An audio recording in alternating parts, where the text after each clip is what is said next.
We begin at the estate of crime boss Don Stefano. His thugs are finalizing a deal with a man who happens to be an undercover. The younger thug, Blue Eyes, notices that the guy has a watch with a recording device. They choke out old boy while law enforcement agency boss Tom Roberts listens on the other end. Roberts calls in Black Belt Jones to carry on the mission of infiltrating Stefano's compound. Belt knows that it's a suicide mission. He suggests Roberts treat Stefano like he would a black criminal and just bum rush the place. Roberts claims that Stefano has friends in high places who could shut down his office. He talking all that talk, but Belt ain't willing to take the risk. We jump back to Stefano meeting up with an associate about a land deal that could reap huge profits. The city is purchasing land for a new civic center, and there's a plot of land that is crucial to development. Acquiring that land would give Stefano a powerful negotiation position. Currently, the land is occupied by a martial arts dojo owned by its instructor, Papa Bird. We drop in on Papa, who's currently defending himself against accusations from his top sensei, Toppy. Yeah, this cat's name is Toppy, but it ain't what you think.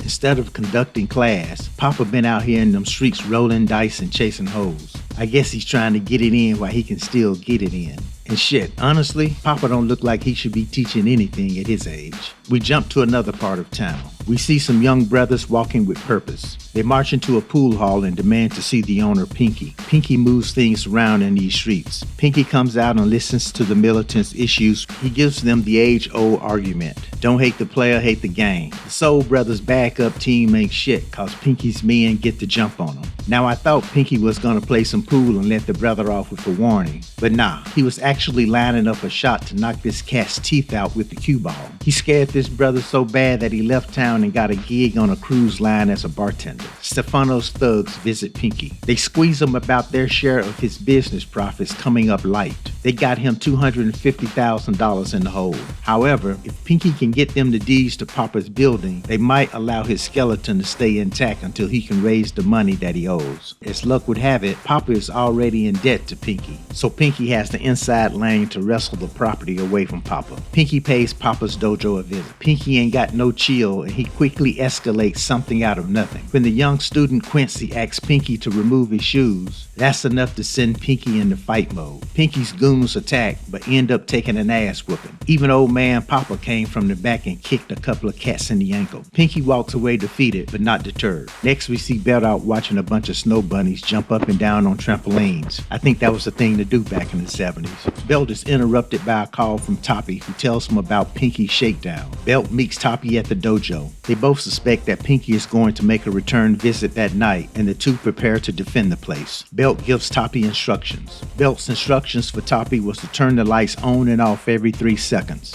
Pinky and his goons enter the dojo. Belt starts kicking ass. It was like an underground rave party where every 3 seconds you get to see how much blood you done lost from getting kicked in the head. And in the confusion, the goons inflicted just as much pain to each other as Belt did. Pinky and his goons tuck tail and run away. They head over to the back room gambling spot where Papa's known to hang out. Betty, the bartender, doesn't put up much resistance when she recognizes that these men are in head-busting mode. They scared her so bad that she went and got a job as a maid in a deluxe apartment in the sky. Pinky finds Papa in the back room. He leans on Papa about the money that he owes him. He then brings up taking over Papa's building to settle the debt. Papa tells him that the building doesn't belong to him. It belongs to someone named Sydney. Then the old man stood up like he wanted to do something and got put down just as quick. One punch knockout.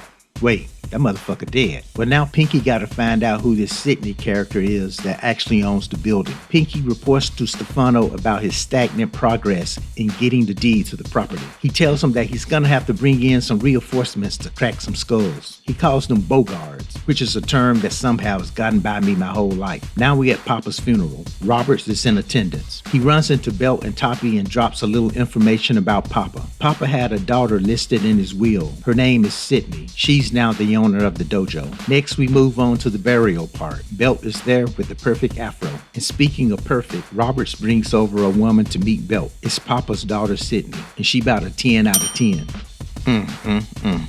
She wants to know who killed her father. Toppy starts to report rumors and hearsay from the street, but Belt stops him by giving him the "shut your ass up" glance. But that was enough information for Sydney to start her quest to get some answers. She changes her plans to go to the hotel and has Quincy take her to Pinky's pool hall. She walks into the place and starts asking questions about Pinky. Now, the last cat that tried this damn near lost all his fronts. I hate to see that happen to her. The goons ain't too receptive to some little honey dip walking in demanding answers from them. Each side raises the stake with some back and forth insults. Then this chick slid out of her shoes and unbuttoned her coat. That should have been a warning for their ass that she might know some shit. This little sister started flying around that place, kicking cats in the gut and chopping down brothers 3 times her size. She then destabilized another cat by grabbing his nuts with a G.I. Joe kung fu grip. She left them dudes laying around on the floor trying to hold back tears. Pinky shows up with the Bogarts and finds out that this Sydney character is looking for him just like he's looking for her. Plus he finds out that Sydney is a woman. So it's back to the dojo to find Sydney. But this time, Pinky got some real muscle with him. They start throwing cats up into the roof and through glass doors. All that kicking, yelling, and screaming ain't no match for some straight up knuck and buck ass whooping.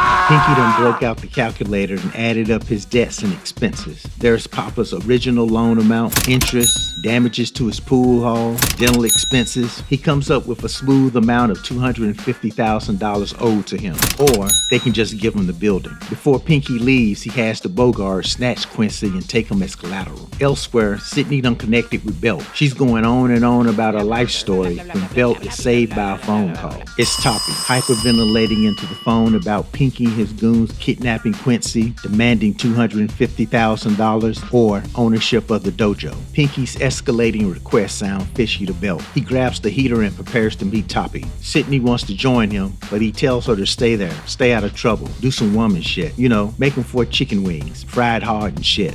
Don't put no onions in his white rice. Sydney took one of his guns and shot up this man's china. Well, damn, come along then, but you didn't have to shoot up my shit. They meet up with Roberts, who lays out the whole plot. He informs Sydney that her property sits on some very valuable land, and this is why Pinky is trying so hard to get it. Pinky contacts Toppy and gives him 2 days to produce the $250,000 or else. Belt comes up with a plan to get the $250,000. He heads back out to see the bouncing bunnies. Come on now, brother, we ain't got no time for that. We got work to do. Oh, he is there for work. Belt propositions the bunnies to assist him with his plan to rob Stefano. Next, we get a montage of them practicing the heist. So Belt and the bunnies arrive at Stefano's place. They mask up and begin their plan. Inside, Stefano is entertaining his thuggish friends. As Belt and the bunnies get closer to the mansion, they encounter some of the bad guys and have to whip a little ass. Next, the bouncing bunnies spring into action. They use the trampoline to bounce up and block the security cameras with a static photo. Belt and Sydney get inside the place and head towards the vault. After thrashing a few thugs, they manage to find and take Stefano's money from the vault. Inside, Stefano keeps peeking over at the security footage. Photo slips a little and Stefano realizes that he's being robbed. He sends the remainder of his thugs outside, only for them to get their asses kicked too. Belt and the bunnies get away with the money.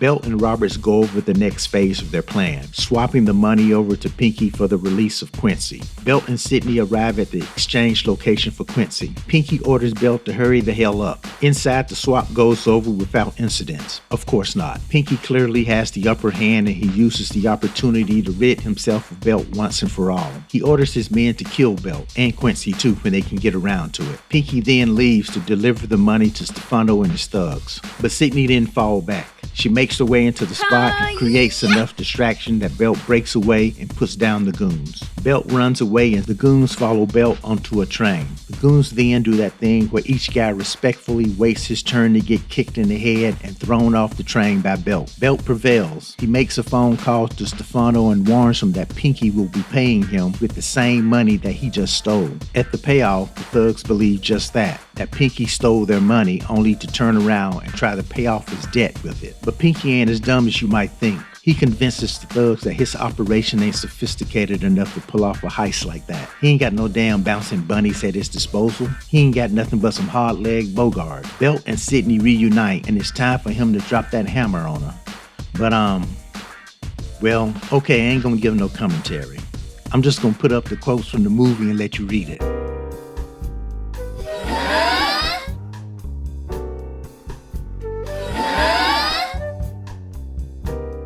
Belt and Sydney play a few rounds of hide and go get, and eventually the two walk off into the sunset. hand in hand. Romantic shit, huh? Belt and Sydney emerge from the bedroom, and Belt notices that the goons and the thugs have joined forces outside of his hideaway. He calls Roberts and gives him the heads up that he's got to perform a last-second getaway. No time for putting on your drawers, Sydney. We got to go now. They carjack a Mustang and a car chase begins. Belt gives Sydney a gun to fire at the pursuers. She got her panties wrapped all around the gun. Belt snatches him and tosses him out of the window. The panties baffle Pinky for a moment, but it doesn't stop his pursuit. Belt drives into a dead end. He and Sydney get out of the car and wait for the bad guys to arrive. Belt bakes the bad guys out of the car.